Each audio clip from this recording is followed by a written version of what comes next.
Hello, assalamualaikum. Perkenalkan, nama saya Abdul Hadi. Saya dari PAI 6A. Di sini saya akan memenuhi tugas mata kuliah KPI, Kurikulum Pendidikan Islam. Nah, di sini tugasnya adalah membuat video berdurasi sekitaran 7 sampai 10 menit untuk menjelaskan tentang pembahasan yang sudah dibahas di masing-masing makalah kelompok. Nah, makalah kelompok saya yakni yang berjudul Asesmen dalam Kurikulum Merdeka. Jadi, asesmen dalam Kurikulum Merdeka akan saya terangkan mulai dari sekarang. Pengertian dari asesmen Kurikulum Merdeka adalah yakni suatu proses pengumpulan data. Asesmen memiliki arti suatu proses pengumpulan data hasil belajar siswa. Dari mulai proses pembelajaran hingga akhir pembelajaran. Itulah yang disebut dengan asesmen. Jadi, asesmen tadi adalah suatu proses pengumpulan data belajar siswa dari mulai awal pembelajaran hingga akhir pembelajaran. Asesmen tidak hanya di awal sampai akhir saja, tapi ketika dalam keadaan proses pembelajaran, asesmen juga dilakukan. Karena itu dibutuhkan dalam proses pembelajaran. Itu tadi arti dari asesmen dalam Kurikulum Merdeka. Sekarang kita masuk kepada tujuannya. Tujuan asesmen dalam Kurikulum Merdeka yaitu untuk memahami gaya belajar siswa.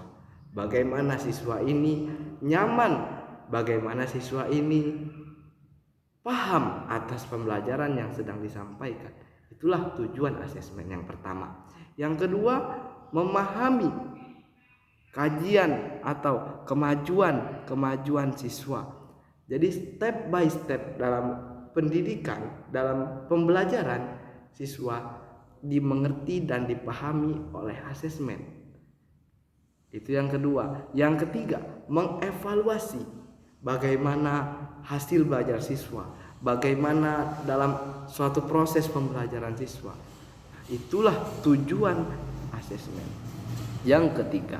Sekarang yang keempat, memotivasi siswa agar semangat dalam belajar.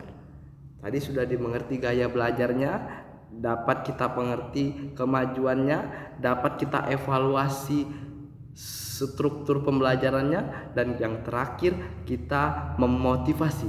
Memotivasi apa? Memotivasi siswa dalam semangat belajar.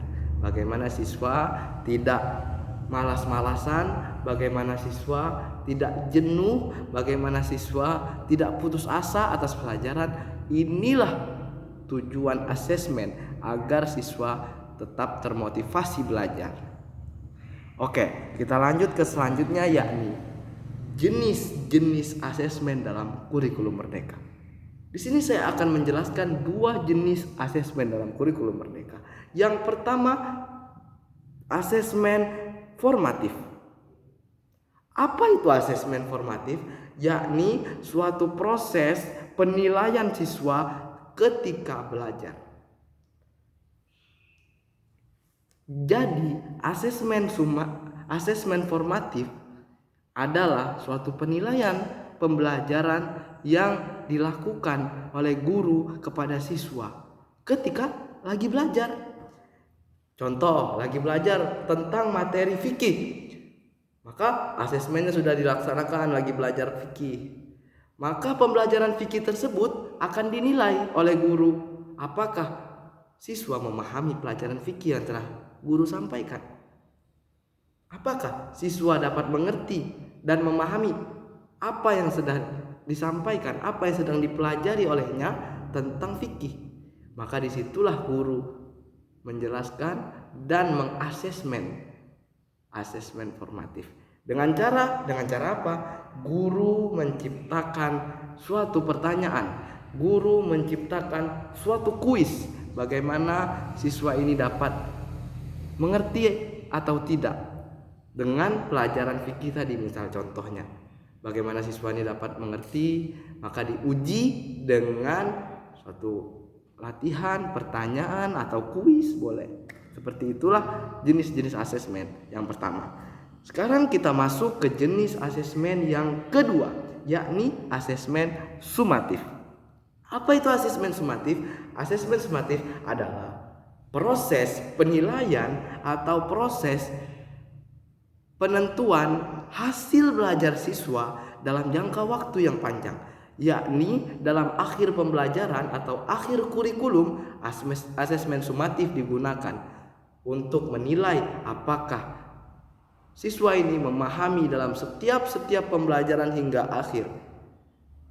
Bagaimana cara asesmen sumatif? Bagaimana cara asesmen sumatif ini berlangsung? Yakni seperti di akhir semester ada ujian besar semester. Nah, itu gunanya asesmen untuk menilai siswa bagaimana belajarnya, apakah dia mengerti, apakah dia kurang mengerti, bagaimana. Disitulah jenis-jenis asesmen berfungsi. Ada dua tadi, yaitu asesmen formatif dan asesmen sumatif. Setelah itu semua, kita akan masuk ke prinsip-prinsip dalam asesmen kurikulum merdeka. Ada 4 prinsip. Yang pertama, asesmen ini membentuk pembelajaran yang sempurna dan relevan. Membentuk pembelajaran yang sempurna dan relevan, yang bisa merangkul siswa, yang bisa mengajak siswa untuk sama-sama melakukan proses pembelajaran dengan nyaman dan aman. Yang kedua, prinsip-prinsip asesmen yang kedua yakni agar sesuai dengan tujuan pembelajaran. Asesmen harus sesuai dengan tujuan pembelajaran. Apa tujuan pembelajarannya? Maka itulah asesmennya. Dan yang ketiga, adil dan valid. Tidak ada boleh seorang guru memberi nilai karena dia anaknya yang baik, padahal nilai ilmunya tidak segitu. Tak adil berarti guru itu. Valid, itu semua harus valid. Yang ketiga, menggunakan berbagai bentuk tugas dan teknik yang mensupport pembelajaran.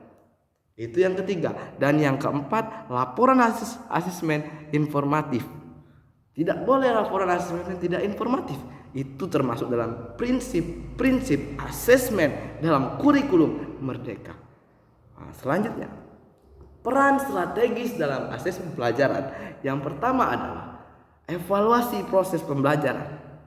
Bagaimana kita mengevaluasi proses pembelajaran siswa dari yang mulai lagi belajar, ketika belajar berikutnya, sampai akhir pembelajaran. Di situ strategi asesmen yang pertama.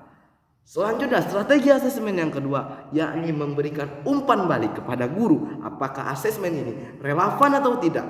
Atau apa asesmen ini berguna atau tidak? Bermanfaat atau tidak untuk mahasiswa? Bukan untuk mahasiswa ya, untuk siswa. Guru menjadi dapat umpan balik, dapat pelajaran. Oh, asesmen yang kita gunakan ini strateginya agak sedikit kurang tepat misalnya. Itu prinsip dari strategi asesmen. Dan yang ketiga, untuk mengembangkan potensi siswa. Bagaimana siswa ini berkembang potensinya karena asesmen yang baik, strategi asesmen yang baik. Itulah guna peran prinsip dari strategi asesmen dalam pembelajaran.